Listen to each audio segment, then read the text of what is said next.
Хей сайн байцгаана уу. За ингээд Огимэн цагаан сараас өмнө ширээ сандлаа бэлгэлсэн. Тэгээ угсарч байна. Манай эхнэр харин гоё сормуус хийж өгч байгаа. Дим гоё Монголын маань төлөөлөл болсон.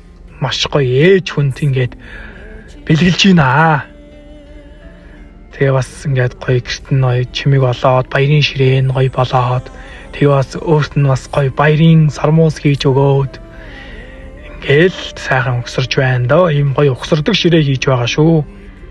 Өндөр нь 70, тэгээ урт нь метр 20-тай, өргөн нь 70, урт нь метр 20-тай тийм гоё ширээ хийж байна. Анхных нь дээжийг танаад ингээд бэлгэлж байна. За баярлалаа. Үнэхээр гоё таалагдж байна. Чанар гэдэг зүйл хамгийн чухал гэдэг. Харагдаж байна. Эндээ Баярлалаа.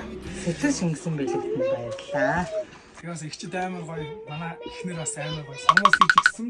Үдээ томолзуулж байна. Хар шиндээ сайхан шинлээрээ манайхаа.